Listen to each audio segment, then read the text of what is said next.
Houston's playing in Tampa Bay for next week. Yeah. Let's mention that on the news thing. So right before the Yeah. wild card section, Yeah.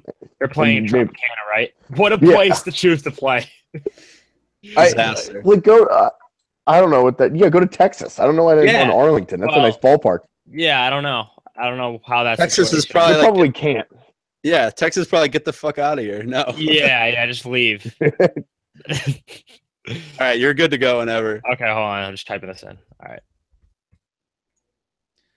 Tropicana. I can't get over that. Tampa Bay, dude. Yeah, I can't wait to get to that one. Dude, they had a ballpark. They had plans to build a new ballpark when, like, 5 years ago, and the city turned it down. Like a beautiful ballpark on the water. My uncle works there. Wow. I was All sad. right. I'm going to start in a second. There's your What's Tampa Bay up fact of the day. What? Sorry. Oh, I didn't realize you started. No, Never mind. you're good, Okay, go. You're fine. All right.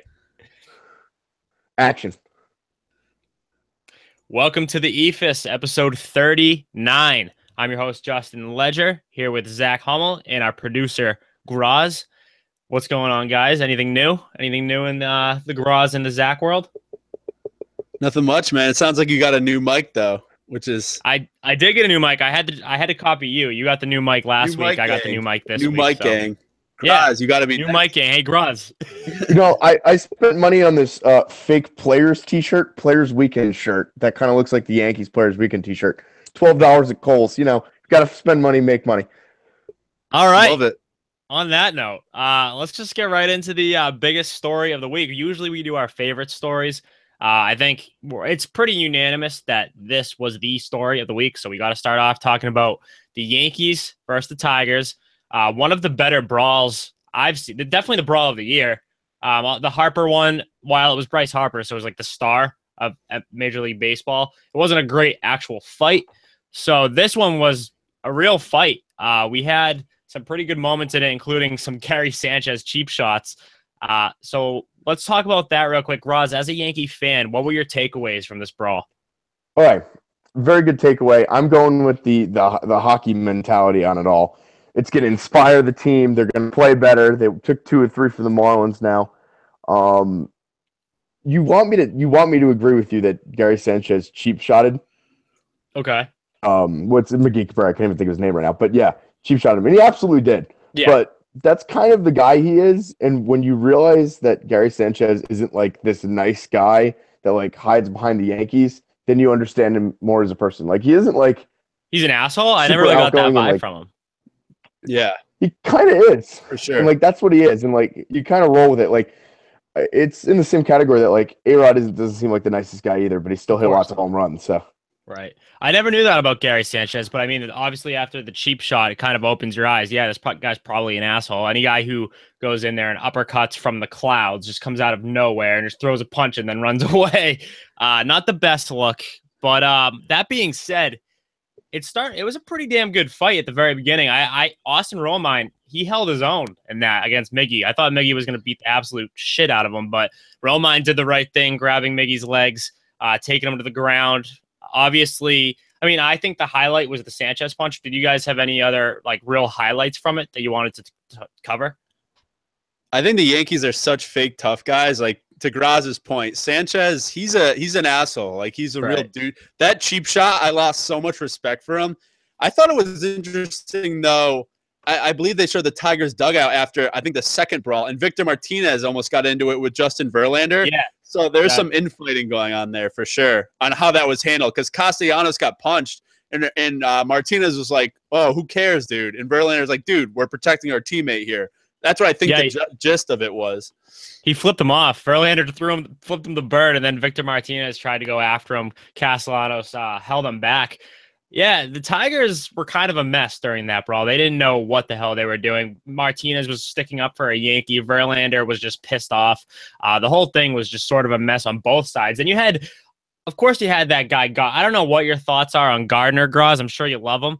That guy is probably one of my least favorite players in baseball. Dude. You knew Gardner was just going to be one of the hotheads in there. Just hold me back. That's Gardner's game. I can see right through that guy. You guys are going to get mad at me. Brett Gardner is Julian Edelman to me. The same kind of person. Like when he's on your team, he's like this gritty, gutsy Gardner. That's what I always say. You know And what? like then I actually you don't see hate what I mean? that. And then like I don't hate that comparison, actually. I think Gardner's more of a tryhard though than Edelman. I think maybe, Edelman's kind of a weirdo. He's not as much of like a tough guy. He doesn't really put on a tough guy act. He's kind of just a psychopath. yeah, I think Gardner puts on more of a yeah. tough guy act. But I get what you're saying in the terms of we love Edelman, everyone else hates him. It's kind of like I don't know how much of hockey guys you are, but everybody hates Brad Marchand. But Bruins fans love the guy. But I could totally understand why Bruins fans hate him because Brad Marchand's a little shit. But Gardner, you know what Gardner reminds me of? Like a really bad cop. He's got the cop look going. I bet Gardner has been a cop at least 6 times for Halloween. Yeah. I thought it was funny. Gardner was getting held back by CC Sabathia, who was just laughing at him.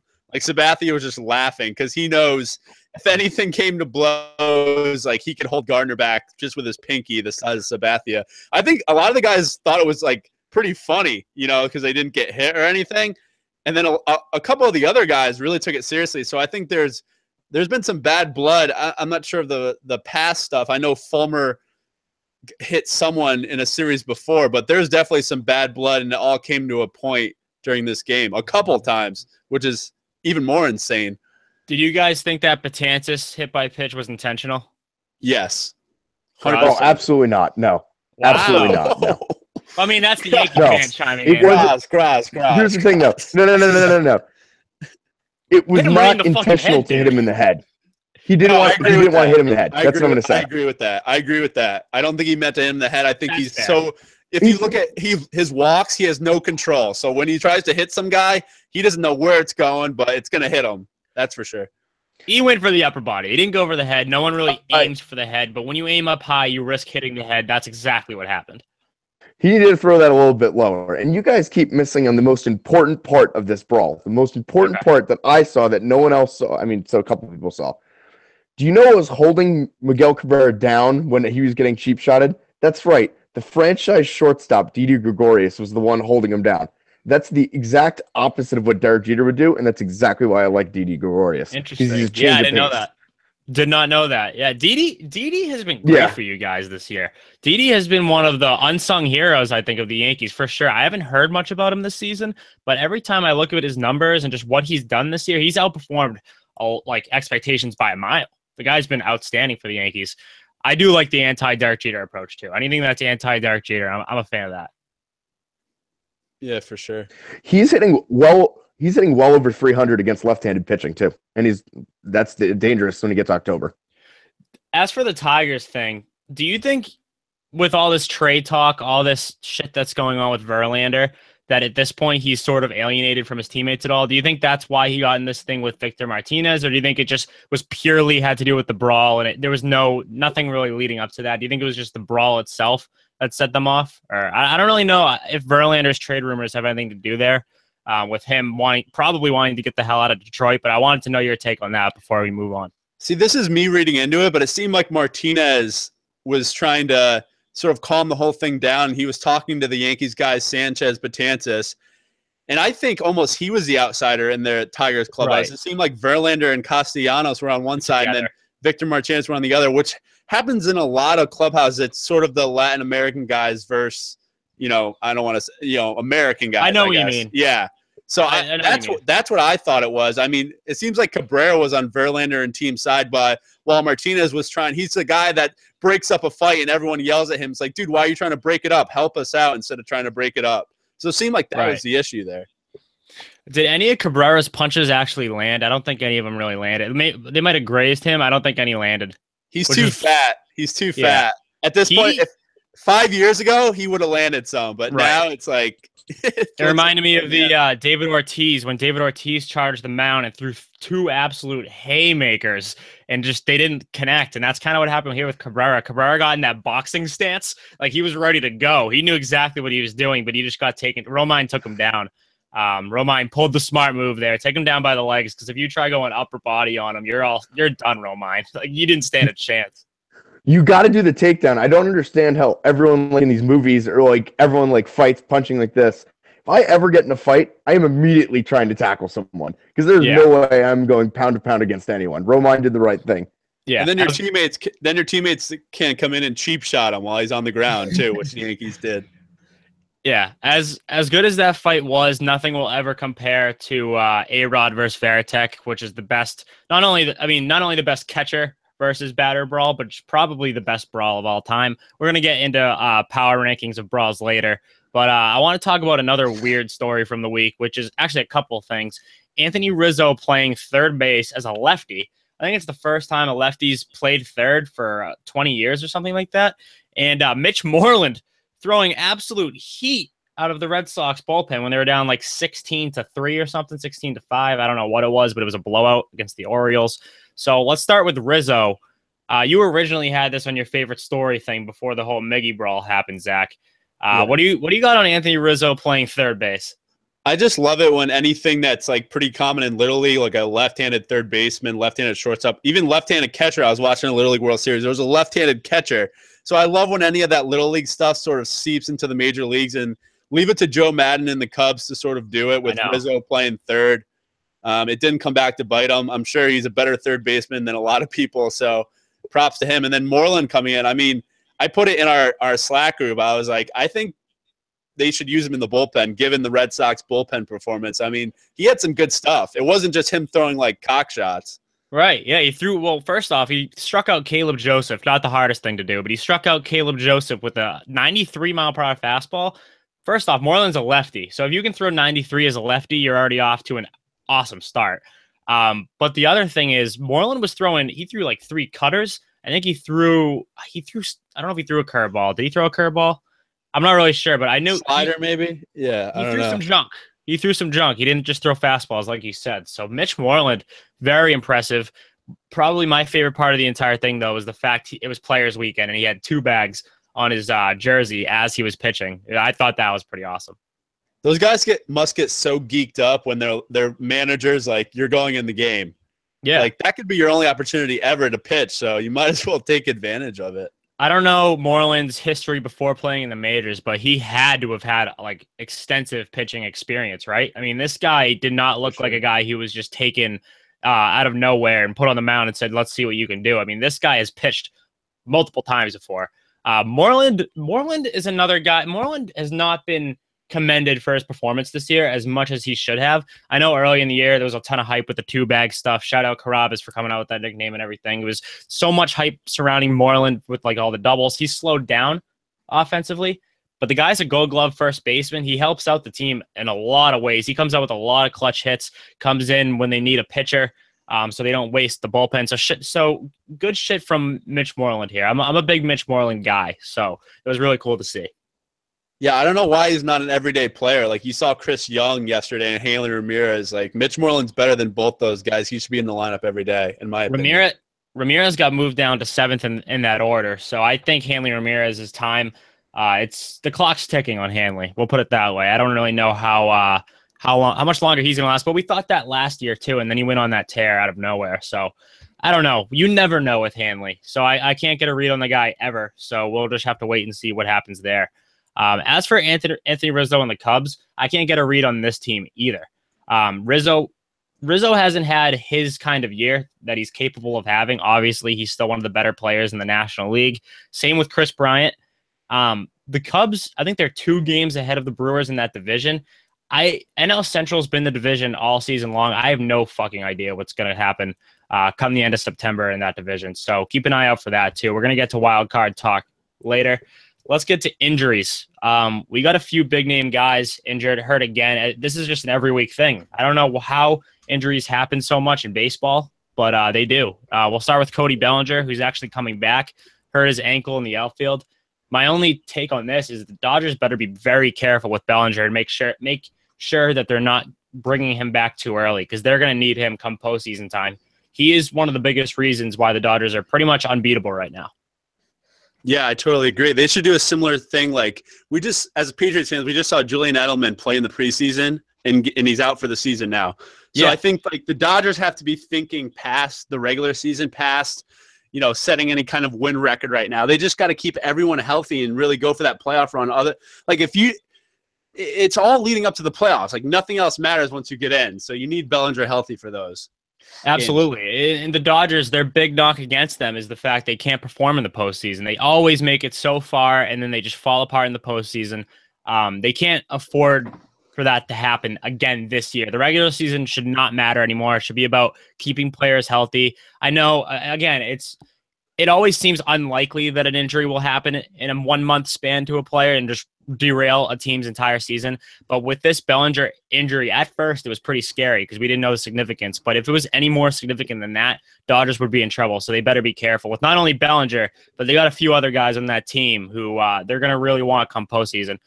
To name a few, Chris Taylor, Yu Darvish, who we talked about last year, who had a nagging back injury. They just got to be careful with all these guys because postseason time, it's a whole other monster. So they just got to be careful is what it comes down to. Another team having injury issues is the Cleveland Indians. We'll start with Danny Salazar. This is a guy you've been high on pretty much all year, and why not, right? I mean, he's one of the best pitchers on the Indians. When he's healthy, he might be the second best pitcher on that team, right behind Kluber. So Salazar, I said this last year with the Indians. I thought they would need him come the postseason last year. Obviously, that wasn't the case. They made it to Game 7 of the World Series without him.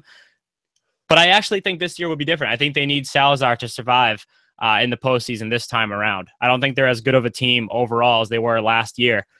They need Salazar, and the other guy here is Andrew Miller, who has that knee problem. I don't really know what's going on there, but nagging knee injury. So those two guys, two key players for the Indians, out. I mean, other than Kluber, those two guys have the best stuff on their team, right? Reliever or starter. So, I mean, after Kluber, you go to Carrasco, who's been pretty good lately, but I still think Salazar and Miller are the two most talented guys. You know, they can get strikeouts, which you need. Once you get into those jams in the playoffs, you need guys that can strike people out to keep guys sort of stranded. So those are huge injuries. Miller's seems worse than Salazar because, I mean, if you saw the clip of him, his knee just gave out, and he did with non-contact, nothing happened. He was just like, "I'm done." Yeah, he took himself out. Yep, and he's a gamer, so I mean that's bad news for the Indians for sure. Really bad news. They can't afford for Miller to be out. They also lost who they lose. Boone Logan was a guy who they added in the offseason, a big bullpen piece. He's out as well. So the Indians, who last year they looked to have one of the better bullpens with Miller. That when you go from Miller to Cody Allen at the end of the game, it's pretty much game over. I mean, I know Miller had a couple bad stints in last postseason, but he's still arguably the most important player on this team. So Miller, Salazar, both out. I think if this continues for both of these guys, the Indians will have an early exit in the postseason, but we'll see.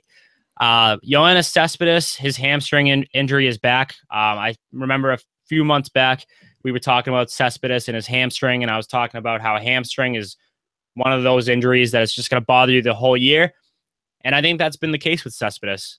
He's been a shell of his usual self this year. I think he only has like 17 home runs or something like that. So to see Cespedes in this rough of shape, I think if you're the Mets, it's almost like a Bellinger situation, but for a losing team, I think you just got to almost shelf him for most of the rest of the season so he's ready to go for next year. But what is your take on Cespedes? Yeah, I mean, I don't know why the Mets are even playing any, high-paid players at this point. They're done. They're work. I guess Harvey's pitching next week too. It's like, just wait for next season at this point. Yeah, they're working. Syndergaard's working to get back this season. It's like, you're done. The season's over. Just work for next season, which won't like Mets fans have already accepted it too. So let the young guys play like Rosario and Nimmo and those type of guys and just, kind of reload for next year. You know what I think is going to happen? I think Cespedes is going to sit out with this hamstring injury. And guess who's getting promoted? Tebow. Guess who's playing the outfield for the New York Mets in September? Tim Tebow. It's been too quiet lately. We haven't had Tebow stuff to talk about lately. It's been way too quiet. Tebow, there's going to be some Tebow news. Watch out in the next 2-3 weeks. Tebow's getting promoted. You heard it here first. Lastly, with injuries, Jackie Bradley Jr. Fucked up his thumb. The Red Sox trade for Rajai Davis to kind of make up for losing him. I didn't hate the trade. Rajai Davis can make an impact in the postseason. We've all seen that. Nice guy to have off the bench. Some depth. JBJ was just starting to get hot with the bat before he got hurt. So the part of this injury that sucks the most. Is he's a streaky guy. I think Jackie Bradley Jr. is one of the streakiest players in all of baseball. When he's hot, he's one of the best. When he's cold, he's one of the worst. He was getting hot, and the Red Sox really could have used that because they just got swept by the Orioles. They could have used his bat in the lineup. They could have used his presence out in center field. So Jackie Bradley Jr. injury definitely hurts. Yeah, definitely. A good Jackie Bradley Jr. changes the Red Sox lineup. Like, he's the catalyst at the bottom of that lineup. And his defense in center field, it's hard to replicate. But they did a pretty good job with Rajai Davis. I'm a fan of that guy. Yeah. He's a veteran, plays good defense. He's obviously in the World Series with the Indians last year. Every team he's on seems to win. So you always want to surround yourself with that guy. But he's obviously not up to Jackie Bradley's standard. And like you said, he was hot. So definitely bad news for the Red Sox, who have been trending downwards lately anyways. Yeah, and I know obviously Rajai Davis isn't someone who's known for his power by any means, but now whenever I think of him, I think of that home run Game 7 of the postseason against the Cubs. I just have that memory associated with Rajai Davis. He's a big game guy. We've seen it there, and that was no fluke. It was against Aroldis Chapman, bottom of the 8th or whatever.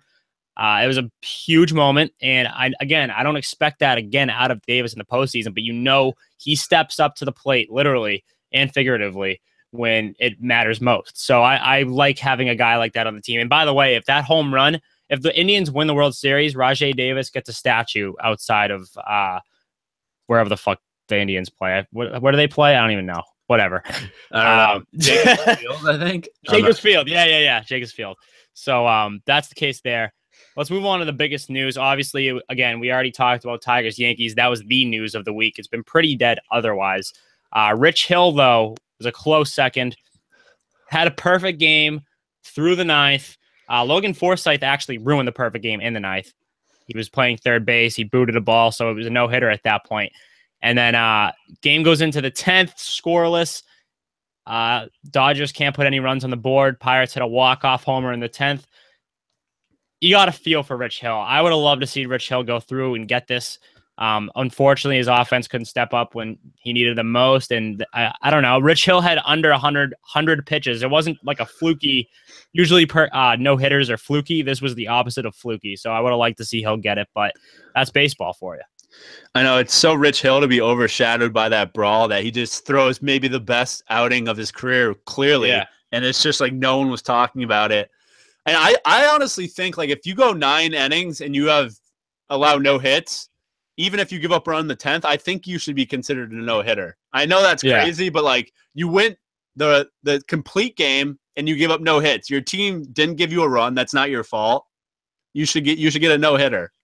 Yeah, I agree. And the other factor with this is Rich Hill got the loss, which that makes me hate the win-loss pitching thing even more. I hate that stat so much when it's like people look so far into wins versus losses when you just don't know the situations of each game. This is a perfect example of that. Rich Hill did not deserve the L for this game. I mean, if anything, I think this was the example of that. The win stat is absolutely useless.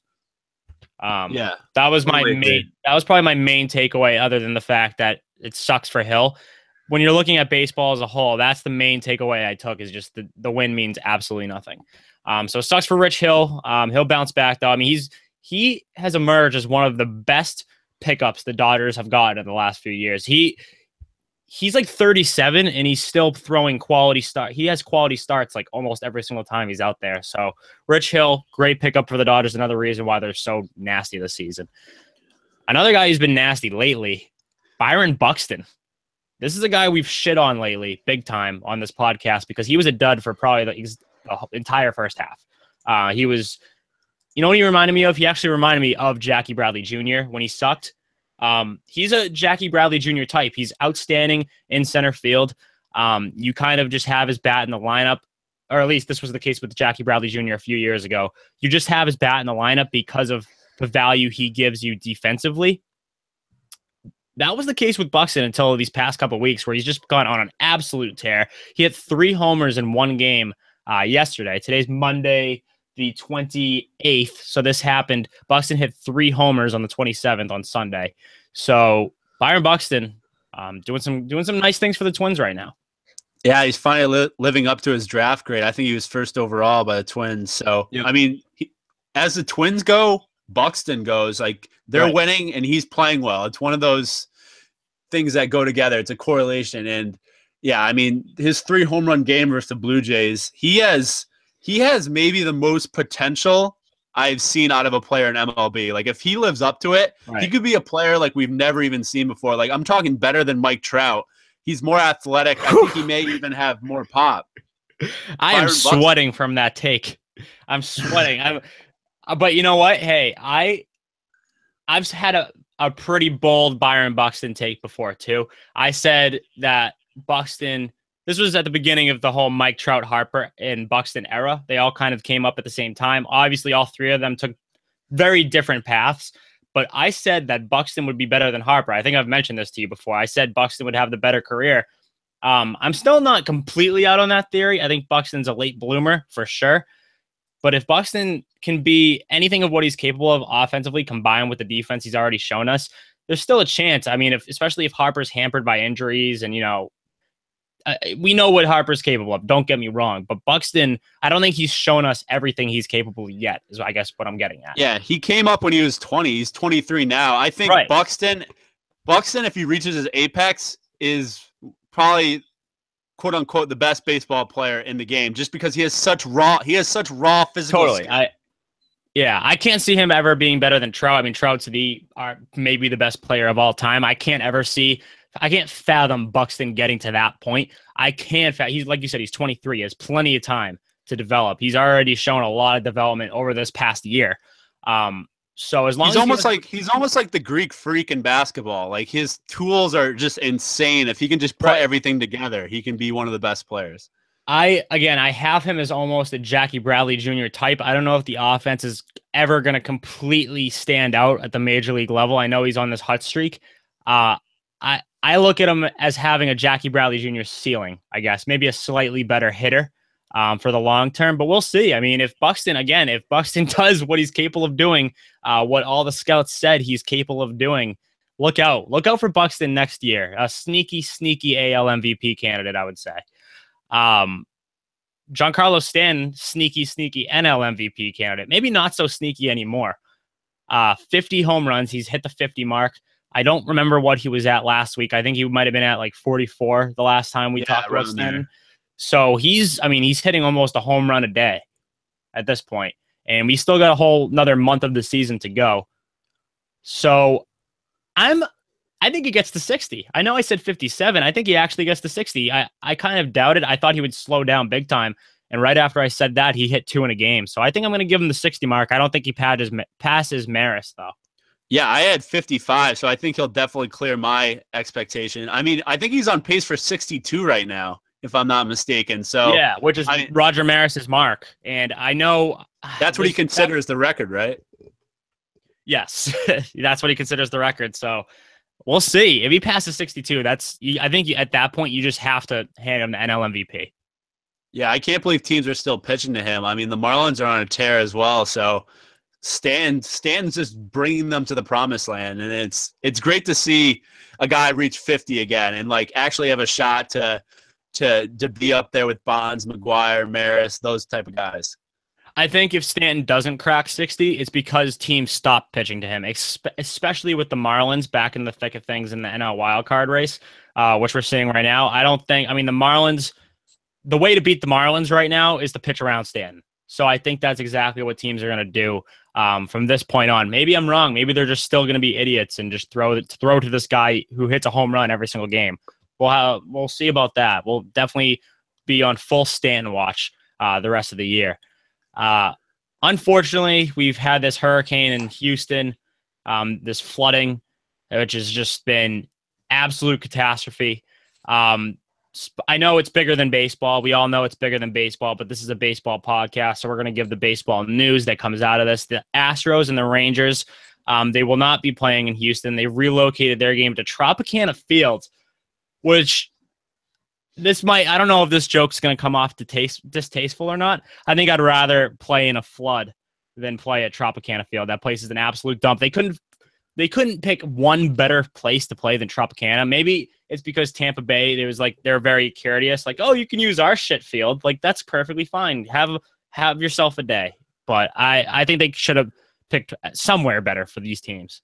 I don't know if this analogy is going to land. It's like when one of your friends with like the sickest house is going to have an open house party, and then he reneges on it and says it's canceled, and then one of your friends with like a shitty house is like, we can all go stay there. We can all like go party at his house, and it's like, I guess so, but that's the only option at this point. Why not? Yeah, if that's Tropicana Field's that shitty house. Yeah, because exactly, because if you can't go to that shitty house to party, then you're not doing anything that night, and you're not going to skip. You're not going to skip the game. You're going to still play. So I think that's actually a very good analogy. I like it. But Tropicana Field, I mean, I'm very curious to see how many fans show up to an Astros Rangers game at Tropicana. That's what I'll have my eye on, is the attendance for that game. So that's the news there. Okay. Graz, you're going to cut right here. I'm going to send Tuma the link. I'm too so much excited. Too much Tuma. Long time no see with this guy. Oh, I forgot to drop my stat. You know, Stanton's hitting a home run every 6.3 at bats. That's insane. Every how many at bats? 6.3 at bats. He hits a home run. It's insane. It's awesome. The guy's unreal this year. He wasn't even like that great in the first half of the year. I mean, he was better than last year, but then he just came out of nowhere in the second half. Marcelo Ozuna is having a better season than him, pretty much. Aaron Judge has to be pissed, by the way, because he can use that. He would have been able to use that excuse, like, oh, it's the home run derby. It kind of messed up my swing a little bit. Giancarlo Stanton's swing is not messed up. It's only gotten better. The thing is the home run derby didn't mess it up. It's his like mentality. It's not like his mechanics. His mechanics are the same. He's just missing pitches to hit. Yeah, Girardi gave him a couple days off, I think, or he's given him a couple days off or something. Yeah. So we'll see how that goes. The Red Sox did that with Benintendi this year, and it was the best decision they've ever made. That's exactly what I said too. So I'm good with it. Yeah, it's such a mental thing with rookies. Yeah. 162 game season. It's a whole new monster. Big series tonight for the Yankees. He needs to hit a little bit better. Big game tonight. Tonight's gonna be tough. They're playing Kluber. I feel like we play like 3-game sets against the Indians. Do you feel like you always get Kluber? Because I feel like we always have to face Kluber. Sucks. Yeah, that's not it works out. Yeah, like sometimes every once in a while you get to like miss the ace in a quick series, but I feel like 100% of the time we always get fucked by Kluber. Yeah, it's not fun at all. There's definitely pitchers that the Red Sox just get screwed by every single time. I think Kluber is actually maybe one of them. Probably. Actually, no, Kluber lost last time out to the Red Sox, so I'm trying to think, though. There's got to be. We get fucked by Kluber, and then we beat the fucking Cy Young winner 3 times this year. I don't understand how that happens. I'm trying to think of Red Sox. The Blue Jays are favored tonight, and Pomeranz is on the mound. That makes no sense. Who are the Blue Jays got going? What's up, Tuma? How are you? Stroman. Not bad. Stroman's going? I still don't know how they didn't trade Stroman. I thought they were going to trade him. I really thought they were. Yeah, I thought, honestly, he's got 1 year left. He was one of my like Cy Young candidates at the beginning of the year. I thought Stroman would be in there. He's actually been pretty decent, but all right. Tuma. Yeah. So I was looking at the NL wildcard thing. When we first put the topic in, the wild card race was definitely closer in the NL, and then the Rockies and Diamondbacks started to pull away again. They got it's like the Marlins and the Brewers or the Cubs, whoever comes out of the NL Central. Those are really their main competitors. So we'll definitely touch on that. Like mainly like Rockies, Diamondbacks, are they definitely set in stone to be the NL wildcard teams, whatever. And then I think we'll talk some AL wildcard too, because that's where the real race is. So just wildcard talk in general is what we're gonna get to, and then I'll probably just like things on like Giancarlo Stanton, your takes about the Yankees Tigers brawl, just the main stories pretty much, and maybe touch on Rich Hill's perfect game a little bit. Just the big stories of the past week, plus the wild card race is what we'll talk about. Sounds good. All right, I'm gonna intro you, and then Graz, you're just gonna cut everything before it. Cool beans. All right, we got our Rockies correspondent back. our Rockies / backyard baseball guy from a few episodes back. You guys can all check that episode out on iTunes, of course. But Too Much Tuma, aka Brennan Tuma, how are we today? Pretty good, guys. How are you? Not too bad, not too bad. So I want to start talking to you about the Rockies, of course. The NL wildcard race. It looked like it was heating up a little bit earlier this week. It's kind of calmed down. You got the Marlins. I think they're 4 games back in the wild card, which is insane. They've come out of nowhere. They weren't even in the race 2 weeks ago. And then you got the Brewers, who are 2 games back of the wild card. So it's pretty interesting. Actually, 3.5 games back. That's my fault. It's pretty interesting in the NL wild card. I didn't think we were going to have a race originally. What are your thoughts? Do you think the Diamondbacks and Rockies hold on? Do you think this is just the race is getting closer, but not like no teams are going to take over in the NL wild card? Or what do you think is going to happen here? Yeah, I want to put a disclaimer. I'm pretty sure last time I came on, like the Rockies were red hot. I think it was like right after that Nolan Arenado like walk-off homer on Father's Day. And then they went like 5-15 or something ridiculous, 5-16 or something in like their next stretch. We call that the Tuma curse around here. You curse the Rockies, and now suddenly they might not make the playoffs. We'll see, but if they don't, I think this was the year of the Tuma curse for Colorado. Yeah, no, I think it's still like they're like you said, they got a 3.5 game lead over Milwaukee, and then Miami's right behind them. I think the Marlins thing's a real thing. Like Jeff Sullivan, a Fangraphs, he put out this like article today that's getting a lot of buzz. Like they have the second best record in baseball since the end of May, something like that. I mean, Stan's got a lot to do with it, but they were sellers at the deadline, and now now they're streaking, and they have a big series left in September against the Rockies. It's a huge series now. So much of the Rockies' identity was, built on they're doing it differently this year. They're not just out slug mode. And this Greg Holland, like when I first came on in I forget, was it May or something? Yeah. Greg Holland, he was like the best closer in baseball. Now like might lose his job, so I think that's a real concern. It was always a bit of like smoke and mirrors because it's like who is there in the rotation? They had John Gray, he's actually been pretty good here in August, but I mean he's not like a shutdown guy. He's not like a real ace, I would say. That being said, if they do find their way into the 1-game playoff and they can have Gray pitch, I guess the Diamondbacks should be countering with Greinke. Right. So I mean that's not real ideal either, but there's still a chance. But I mean I'm definitely worried as a Rockies supporter.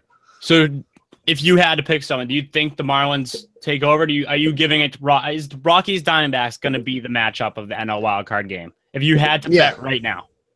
Yeah, I would say so. I mean, part of it is because like I've been operating under that way since like May when like both these teams had huge leads. And if it's not going to be the Rockies, I would just take the Marlins at this point because of how hot they've been. But I'm going to go with the Rockies. That being said, even if they win that 1-game playoff, they'd face the Dodgers in the NLDS.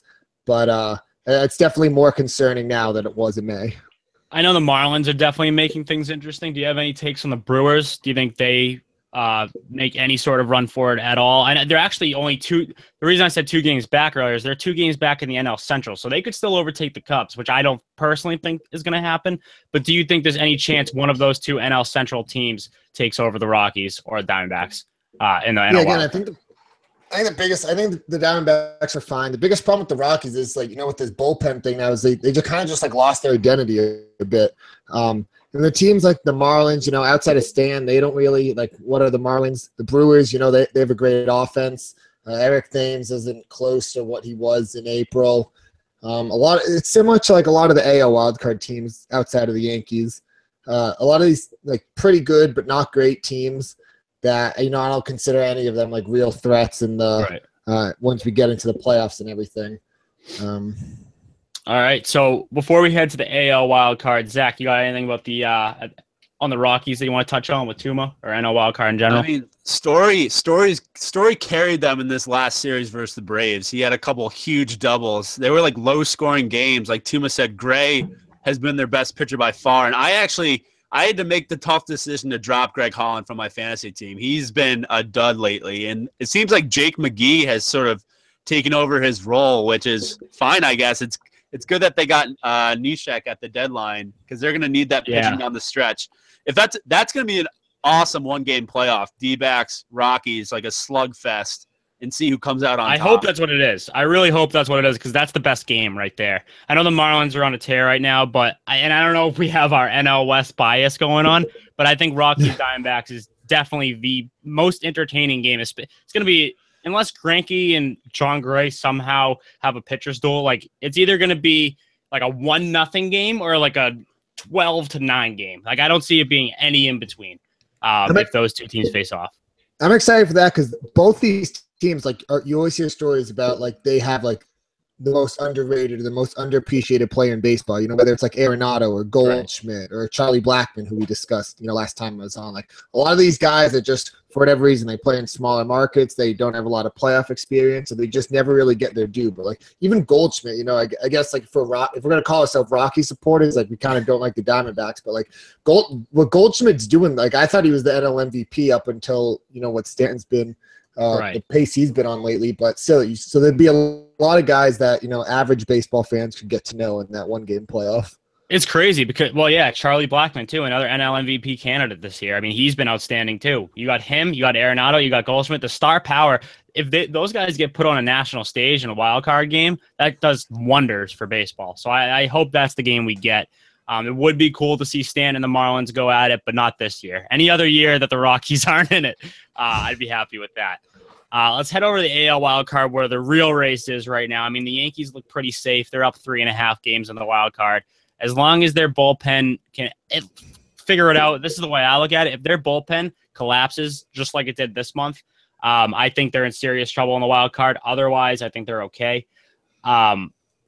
After that, it's pretty much a free-for-all. You got the Twins in there now. Buxton's been on an absolute tear, helping the Twins out a lot in that wild card race. I don't think the Twins are going to come out of it. That's just my opinion. I think the Twins, they're hot right now. I don't think they're going to be hot in September. I'm still giving it to the Angels. Mike Trout's been on a slump kind of this past week, but they're only 1.5 game out of that wild card, and you got to believe Trout's going to heat right back up. So I think he'll push the Angels into the wild card game against the Yankees. What do you guys think? You go, Tuma. Well, I was going to ask, so I wrote a blog, a couple weeks ago, and it was that it was why I'm rooting for the Angels to grab that second spot. And, I'm not positive who's going to win again. Like all those teams, they're like the Brewers to me. None of them really stand out or are special. But I'm rooting for the Angels in that, similar to, again, the reason why I want to see Goldschmidt and Arenado in a one-game playoff. Mike Trout's been to the playoffs once in his career, and they got swept in 3 games, and he went something like 1 for 12. This is the best play in baseball. A lot of depends how much you buy into WAR, but if you do buy into wins above replacement, it's one of the best players of all time, or at least has one of the best starts of all time to a career, and featured on a national stage. And the wild card games last year were awesome. It was awesome. That Blue Jays Orioles game where Britton didn't pitch, and then it was a Bumgarner Syndergaard pitcher showdown, and those games got a lot of hype. So I think there would be a lot, of people being excited going into it this year. And seeing Trout versus Judge, ESPN could market the shit out of that. But in general, I'm again I don't any of those teams, if they were even to win that one game playoff, I don't think they make much damage. But just as a baseball fan, I want to see Mike Trout in a one game playoff. Absolutely, Zach. You got anything? I saw Seattle play the Yankees this weekend, and they have no shot. They're a terrible team. They made 5 errors in the first inning. Their starting pitching is maybe the worst of the teams contending. Kansas City starting pitching is pretty bad. I would watch out for Baltimore. If their lineup starts getting hot, they're only 2 games back. They can make a little bit of a run. Their starting pitching's been better lately. Gosman's really stepped up. Machado.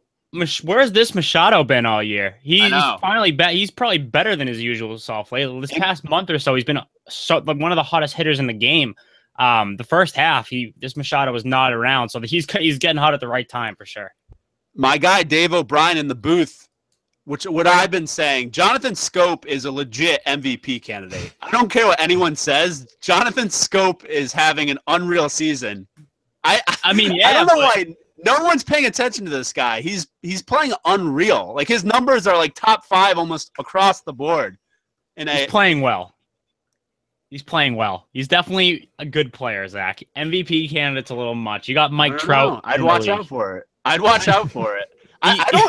I see Mike Trout as what Tuma said. Like, he's a great player, but his teams never win. Like, his teams never win. We're gonna get into this team argument now. Like, the Angels are in the wild card race. Trout has been out for like for the first, not the whole first half, but he was out for a good amount of time.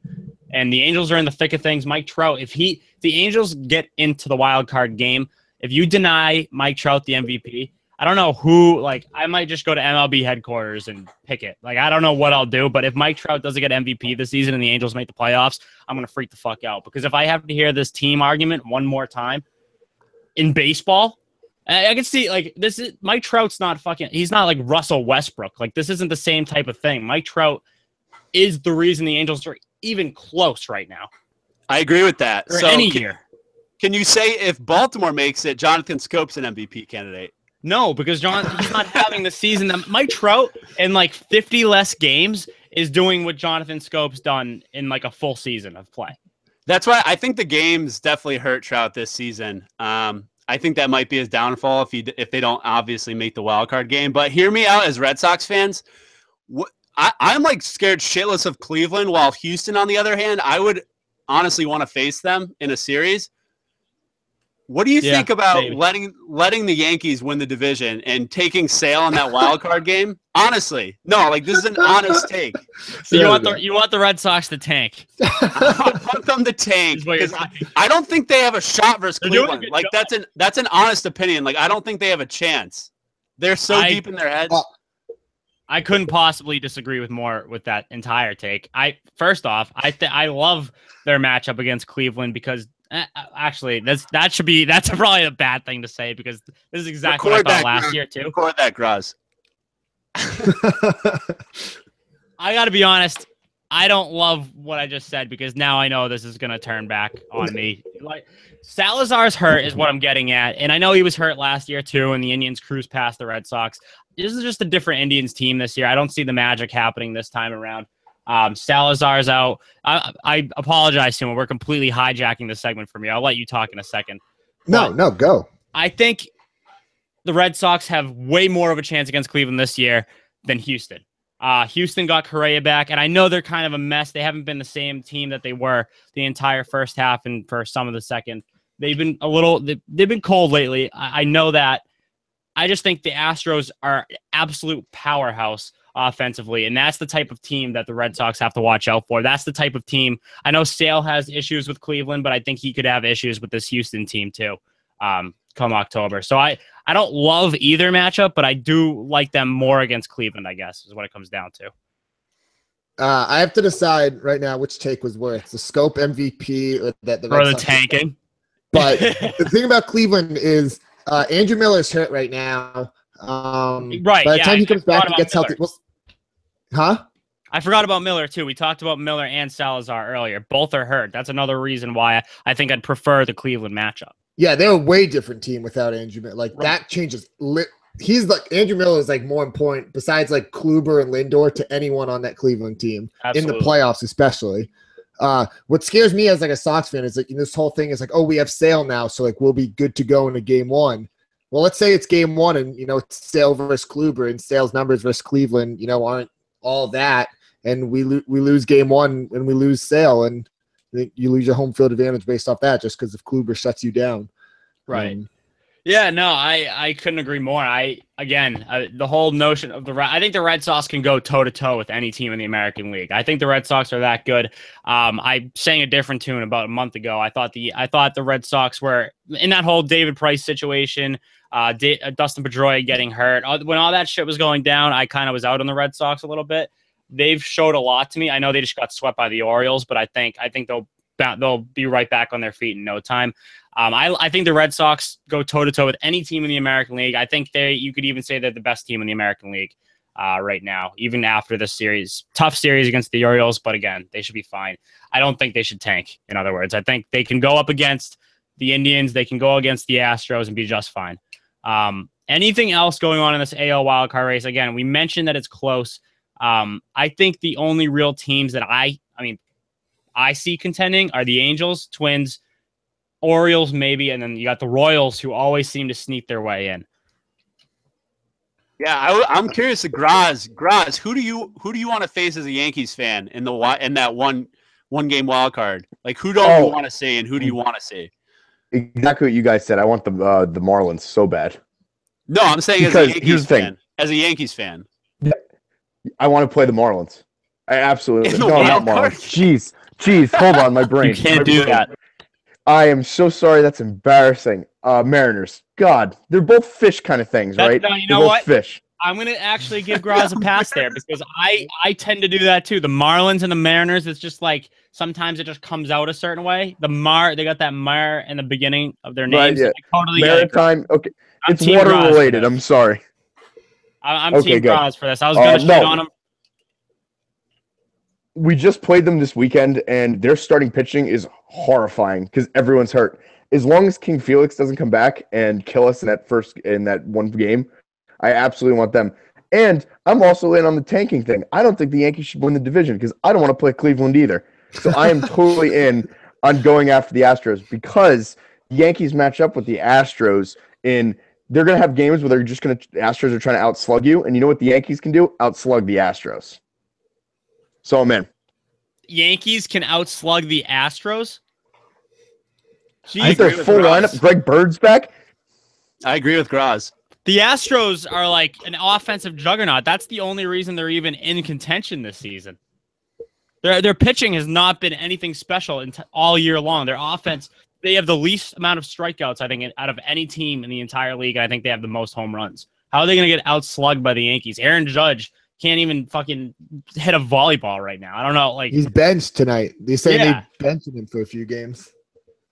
They can outslug him. I want to see that matchup now. If it's Yankees Astros, I'm going to be all over your ass, Graz. Good, absolutely. And you're not counting on your Red Sox heads or like the Yankees bullpen's been fucking up. They're all major leaguers. They're going to get back to being normal again, and they all throw 99 on the black. Get excited. Tommy Kahnle's actually good. David Robertson in his high fucking socks. I'm all in on this team. They're going to do something awesome and then lose to the Indians in the ALCS. So I can't wait for them to lose to Mike Trout and the Angels in the wild card game. I don't want to play Mike Trout.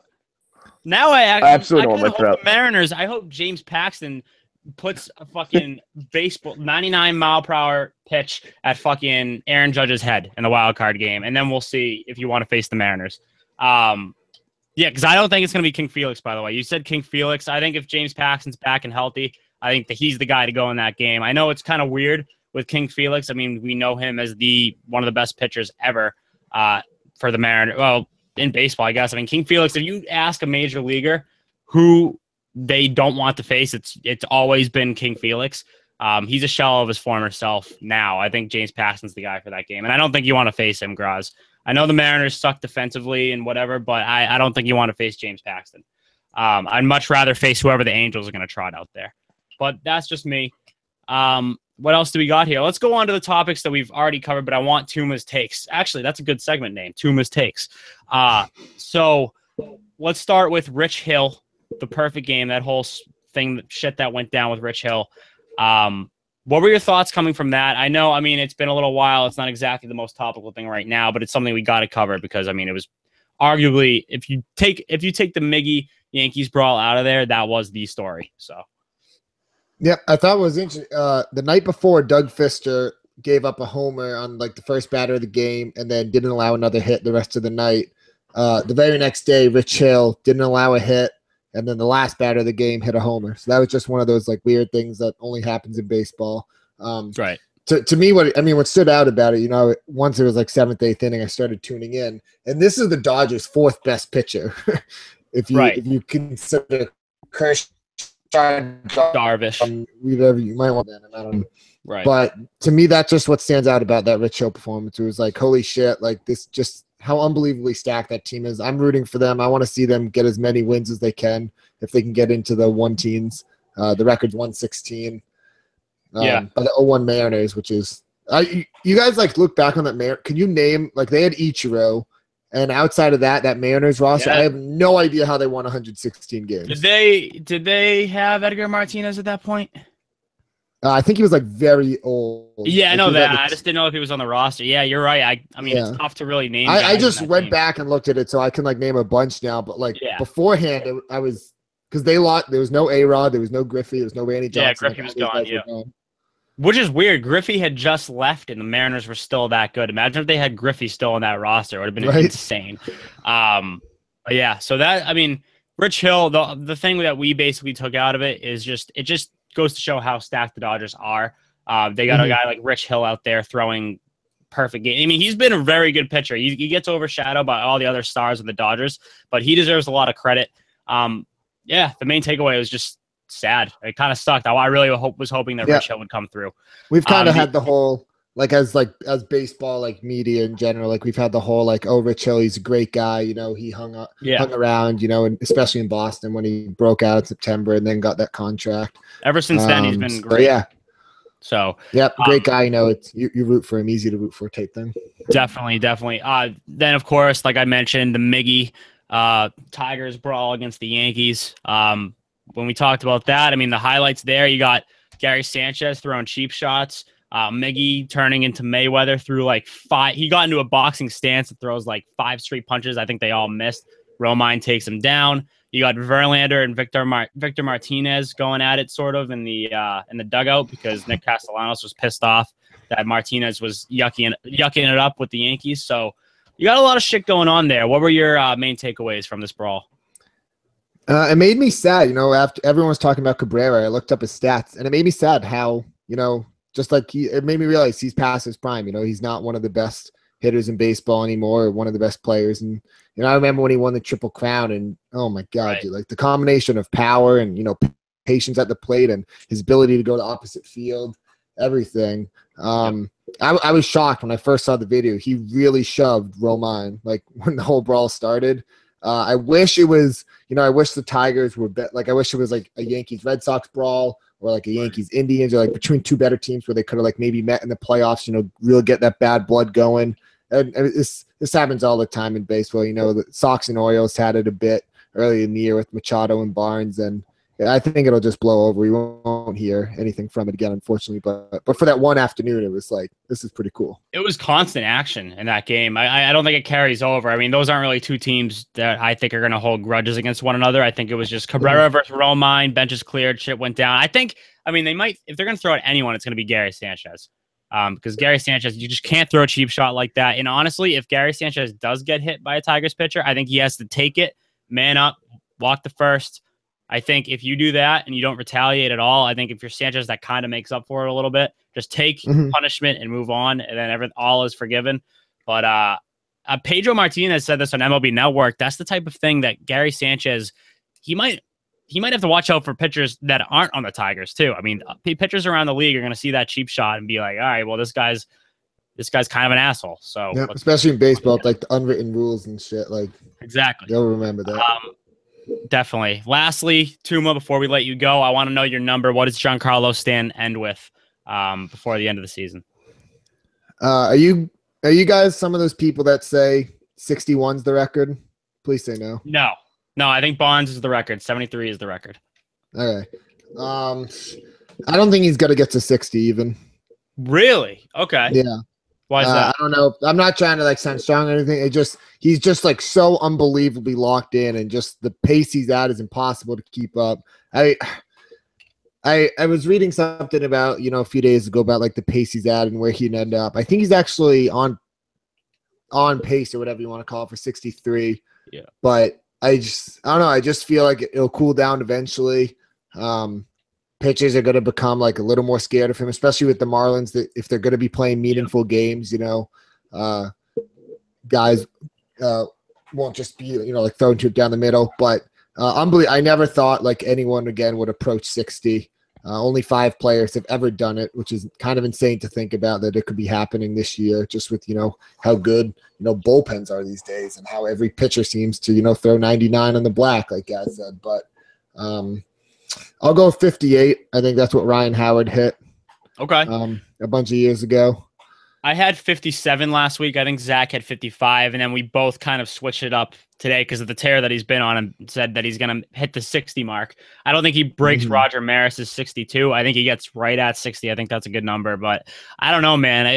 It's going to be very interesting to see how Stanton is over the course of the next month. That's going to be probably the storyline of September. So Definitely something to keep an eye on. Tuma, before you head out, do you want to plug your podcast? Do you want to plug your Twitter? Any of that stuff? Yeah, I'm on Twitter at Too Much Tuma. I'm always looking for just to have a baseball conversation. I'll tweet out, random cool facts I see here and there. I got a podcast I run myself. It's called Blog Life, The Journey. I just try to have, a stoolie as you guys are, and just try to have as many Barstool guys on as possible to share their stories, their background and everything they do. All right. But thanks again for having me. I think if it ends up being Rockies Diamondbacks, I think we should do a little preview episode. We're more than in for that, so definitely something to keep an eye on. I hope that's the NL wildcard game because I would very much look forward to that conversation. I might go to that game, honestly. I might just go. If we could get the entire Eephus squad, Rockies Diamondbacks wildcard tickets, that might be the best day of my life. Rockies got to hook us up with a box, man. We were on them before anyone else was on them. No one's bigger rock. I don't care what anyone says. Maybe people in Colorado, anyone outside of Colorado, no one's bigger Rockies fans in this group right here. So yeah, and I look forward to Jonathan Scope's MVP acceptance. He'll get a vote. Yeah. He'll get a vote. Let's definitely tally up the Jonathan Scope MVP votes at the end of the year. That'll be a nice little segment too. Can't wait. Sounds All right, good, guys. Thanks, man. Have a good one. All right, so that was Tuma. You can follow him at Too Much Tuma on Twitter. And definitely check out his podcast as well. Let's wrap it up here with some segments. We'll start with power ranking our favorite baseball brawls of all time. We'll go back and forth here, Zach. So we'll start at number 5. Our number 5 brawl of all time. I'm going to start with Mike Sweeney. So this is one that kind of, I think, goes off the radar, but Mike Sweeney versus Jeff Weaver. This was one of the better brawls that I've ever seen. It was a while back. Obviously, Mike Sweeney was known as one of the nicest guys in the league, and he went off in this game and just teed off on Jeff Weaver's face. Probably the best part of the entire thing was an interview with Sweeney after, where he was just talking about how he was so ashamed of himself because the people at church were just so upset that he charged the mound, and it was just something that he was just very upset that he charged the mound. So I thought that was a funny thing that gave it the edge over other brawls. Yeah, Mike Sweeney. Wow, I totally forgot about that guy. Guy was huge, just an absolute the normalest monster. White guy ever. Yeah, just a big white guy. Yeah. My number 5, this is going back, I didn't see this one live, but obviously watching videos.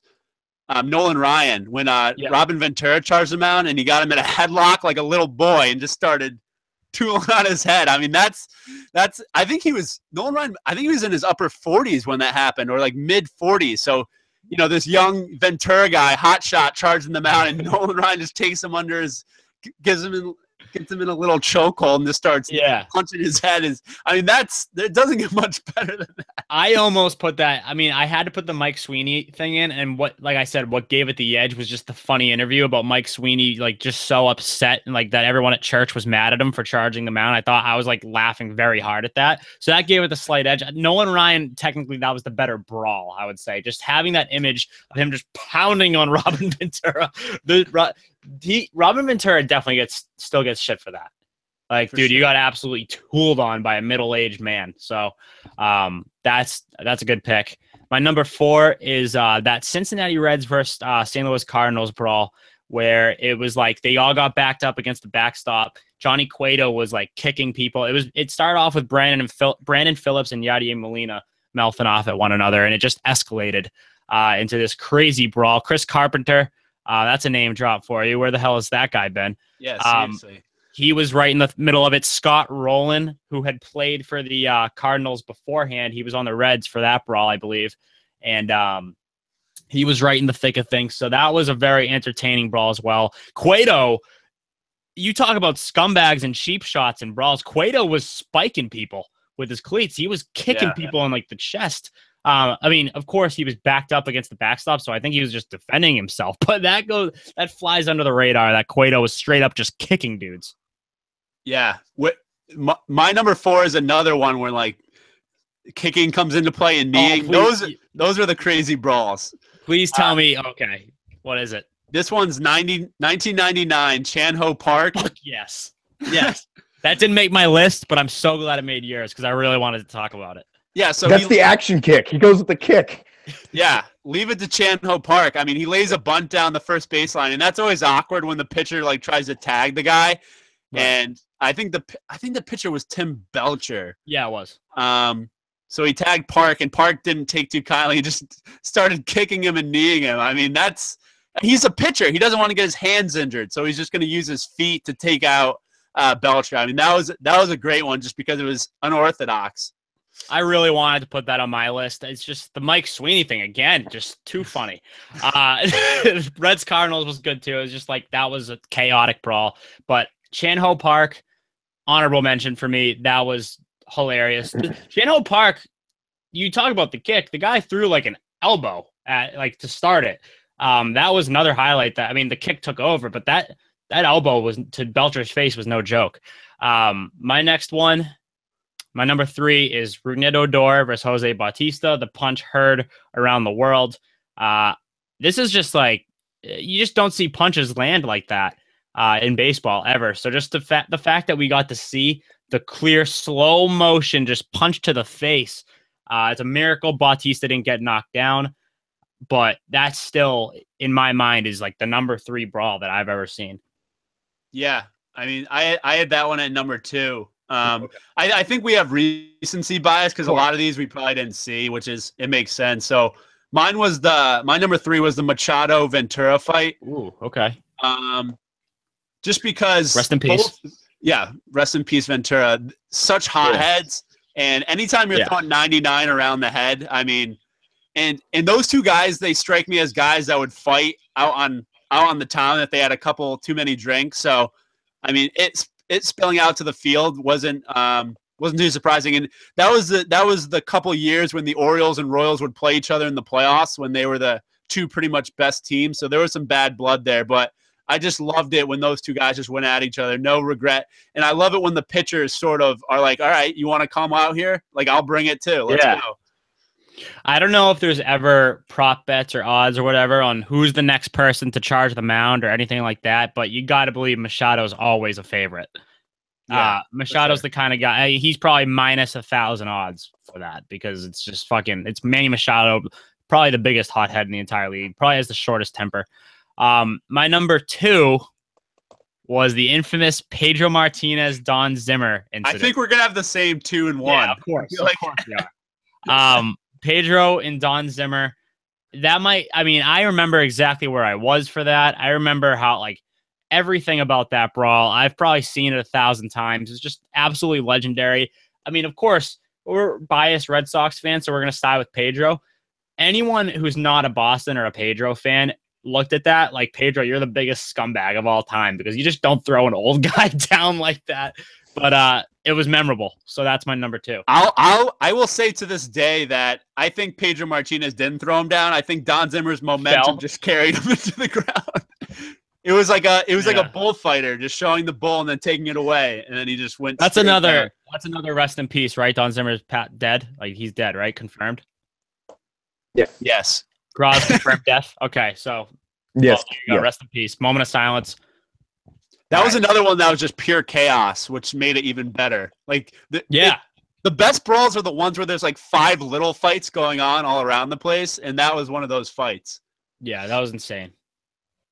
That was my number 2. That was your number 2? Okay, well, number one's A-Rod Veritek. We don't even need to really talk about this one too much, but A-Rod Veritek, I don't even think it's Red Sox-Yankee bias. That was legitimately the best brawl ever because you had the heat of the Red Sox-Yankees rivalry. You just have that image of Veritek's glove and A-Rod's face that will live on forever. That's probably my favorite picture of all time. It's better than the Mona Lisa. I'd rather that hung up in museums instead of the Mona Lisa. It's just beautiful, beautiful picture. Graz is over there silent because he's just so upset that A-Rod got alphaed by Jason Varitek. But, you know. I hate A-Rod. I'm a Yankee fan. We hate A-Rod, too. It was awesome. Calm down. You didn't hate A-Rod back then. You didn't hate A-Rod back then. But, no, probably not. But that's got to be number 1, too, Graz. Would that go down as your number 1 brawl, or do you hate that brawl, that memory so much that you just forget about it? No, I love that memory. You touched on the park kick, and then the 2 I always remember are the one with, I don't know if you guys remember this one, is the AJ Pierzynski ran over the catcher for the Cubs. Yeah. And they went, Good pick. That's a Chicago versus Chicago one that was really good because Yeah. AJ Brzezinski is a crazy person. So Yeah. like and the Michael Ozzie Barrett Guillen was White too, Sox. though. Michael Barrett was a little Yeah. tap too, which made it even better. Yeah, and anytime an Ozzie Guillen team's doing something, I'm interested. Like that man needs another job. I love that guy. Yeah. And then what is it? And then the one I remember, one of the first baseball things I remember, like I think it was like 04, maybe 05, one of the Washington Nationals start with Nigel Morgan going after the Marlins pitcher, and he got KO'd Nigel coming across. Morgan. Yeah. And then he saluted the crowd after. He which was is too small to be biggest- charging the mound. He was way too small to be charging the mound. Yeah. It's like He the got Coco lit Chris up. fight. The Coco Chris James Yeah. Shields where he like deked it and James Shields just throwing haymakers. Yeah. Nigel Morgan, that's a name. I completely forgot about that guy. That guy was one of, you talk about hotheads. Nigel Morgan was like big time hothead. He reminded me, he reminded me of Milton Bradley. I don't think Nigel Morgan beat any women like Milton Bradley did, but those two like reminded me of one another personality wise in baseball. My honorable mention, you already said Chant Hope Park, but my other one, mainly because it's the first brawl that I've ever actually watched. Gerald Williams, when he got hit in the wrist by Pedro Martinez. That's like my first brawl memory of all time was when Gerald Williams, just him looking at his wrist, taking a few steps towards first before he finally decides, I'm just going to charge the mound. I think Pedro Pedro lost that fight. I think Gerald Williams actually got the better of him there. But yeah, so that was... That's the best part about these brawls. Like, I don't even care if my team gets their ass kicked. I just want them to be involved because it's just fun to watch. Kind of what Graz was saying. Like, I don't care if my guy gets, as long as they're fine after, I don't care. And the suspensions aren't too long. But I mean, I just want to see more brawls, and I think we're all for more brawls. The biggest letdown brawl of all time. I have one more honorable mention too after this. The biggest letdown though was when David Ortiz charged that fat dude on the Orioles. I forgot his name. Kevin Gregg, was that who it was? Yeah, Greg. Yep. So Ortiz charged, and I thought Ortiz was going to pull like a Mike Tyson knockout. I thought he was going to land one of those haymakers, and he missed, and then it just was such a letdown of a fight. I was really hoping Ortiz would connect there, but that was probably biggest letdown fight. My other honorable mention is when Mo Vaughn absolutely lays out that dude running from first base. Yeah. That's a all-time brawl highlight. Mo Vaughn knew that fight was happening, and he was like, just a bull seeing red. Like he was ready to charge at any moment. Dude, I felt so. That guy who charged the mound was not a small dude either. No. Mo Vaughn was fucking thick though. Like low key, not low key thick. Not low key thick. Yeah. Yeah. I think one of the most disappointing ones too is the Harper Strickland. I mean, terrible helmet throw and just everyone's missing punches left and right. That one did have the star power with Harper, though, and it had, like, the comedy with the thrown helmet. So that one actually wasn't too bad. And his hair just going every which way. And, like, the end of Mike Morse's career, which is kind of sad. I forgot the concut. They ran into each other. Him and that's kind of just, like, sad. Like, I kind of just feel bad for Mike Morse. That fucking sucks. Yeah. All right, so that's that. We'll move on with we'll try to wrap it up real quickly with Dud when your comeback. Don't call it a comeback, and when you're hot, you're hot. Oh man. So we'll start with Dud's. Mine is Rougned Odor. We talked about his brawl with Bautista. Probably is going to end up being the highlight of his career because this guy is just not a consistent hitter at all. He's boomer bust. He's going to hit 2 home runs in a game, or he's going to go 0 for 5 with like 3 strikeouts. He's hitting like 0.74 this past week, 103 on base percentage, 111 slugging. When Rougned Odor is slugging 111, you got an issue. So Rougned Odor is my dud for this week. That's a good one. Yeah, he's really been struggling. Mine is kind of stemming from this Yankees series. Matt Boyd started for the Tigers. He was 0-2 this week with a 13 ERA, and one of those was the Yankees game. I mean, he's pretty much given up like 3 to 4 home runs from Gary Sanchez this season. So this guy is a dud. Yeah. Detroit's pitching staff's pretty much a dud other than Verlander, so not a surprise there. All right. My don't call it a comeback for this week. Someone we mentioned earlier. It's Byron Buxton. We shit on him, like I said, all first half. He's really not been that great at all this year. Nothing compared to what expectations were going to be. In this past week, I think he won AL Player of the Week, actually. So he just well deserving of the don't call it a comeback this week. Yeah, that's a good one. My don't call it a comeback is we've discussed it. The Marlins the way they've risen from the depths is just insane. And they seem like they're having fun doing it, which is even more important. And Stan, I think he had that speech mid-season where he was saying, you know, we need to focus on winning. Like, we don't have winners here. I think that message really got to his team, and they're really bunkering down, and they put themselves in the middle of this NL wildcard race. Yeah, it almost seems impossible that the Marlins, I mean, we talked about it with Tuma, like more in depth, but it almost seems impossible that the Marlins are actually going to make, you know, a run for this NL wild card. I still don't think they do it, but it's been a valiant effort, and we all counted the Marlins out before the first half of the season even ended. So got to give credit where credit's due. They're very much so a don't call it a comeback this week because none of us saw this coming. And lastly, we'll leave it off with when you're hot, you're hot. Mine is Rhys Hoskins from the Phillies. We have the same guy. Do we? I don't even know what the award would be. We got the Matt Strom Award for the unanimous dud of the week. We're gonna have to come up with something for the when you're hot, you're hot. It might even just be the Rhys Hoskins Award because it's the Rhys Hoskins Award. It might have to be because he's the first ever winner of this. So I think the Rhys Hoskins Award goes to professional. He has a real good name for that award. Yeah, that's a very good award name, Rhys Hoskins. You know what? Yeah, the Rhys Hoskins Award goes to Rhys Hoskins this week. 6 homers in the last 7 days. Yeah, the last week. 15 runs batted in, hitting .385. So, I mean, I don't know how long he can make this last. You got to figure that scouting reports will come out eventually, whatever, like they always do. But Rhys Hoskins, the bright spot for the Phillies this year, has been this guy. They have no other reasons really to be excited other than this Rhys Hoskins guy, who I guess this isn't really a fluke either because he was tearing it up in AAA too. Yeah, so keep an eye on this dude for next year for sure. Yeah, he's played 18 games and he has 11 home runs. It's one of those like Trevor Story-esque runs that Trevor Story had at the beginning of last year. Like the guy hits a home run almost every time he's up to bat. Yeah, I don't know the limit on like how many at bats you need to not be a rookie anymore. But you got to assume that Rhys Hoskins is going to be rookie eligible next season in the NL. So you got to think he's you got to think he's going to be one of the favorites for NL Rookie of the Year next year. Just like how I don't know if Devers has passed that in the AL. I'm not really sure again what it is. He'll be a rookie next year. I'm pretty sure. I'm pretty sure he will be too. Yeah. So those are probably as of right now the Rookie of the Year favorites for next year. So I know I don't like talking about next year already. We're not even at the postseason yet, but those are 2 names that, you know, we're talking about up and comers. I love both of these guys. So we'll leave it there. Subscribe on iTunes, leave a 5-star review. We'll read it on the show if it's funny. Follow us on Twitter at Eephus Pod. Follow us on Instagram at Eephus Pod, and then like us on Facebook.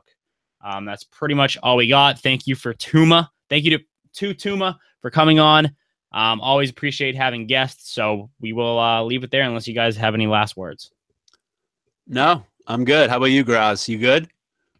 One last thing. My favorite Yankee is finally back. Go Greg Bird. Go Greg Bird. Greg Bird's back. Greg Bird's back. Yep. I was going to say we should always leave off from now on with Graz's one last thing. I think that should be like a little like thing at the end. Yeah. Like, one last thing from Graz before we wrap up. Parting shots. Parting shots from Graz. All right. So yeah. Oh, one last thing. Your closing time is your closing time moment of the day brought to you by Graz. I think Greg Bird is back. I think one last thing. Yeah, I like one last thing. So that's your one last thing. I'm gonna edit this down. I'm editing this all out until I'm just gonna say it again. You realize that, right? This is ridiculous. But it's the Greg Bird's back. Get excited. The guy's a condor, the best nickname in sports. The Condor. All right, the Condor. That's not a cock reference, is it? No. Well, I mean, he might have one, like, you know, of a normally large size because he's a man. But all right, we'll wrap it up there. That was one last thing from Graz. We'll see you guys later. Peace.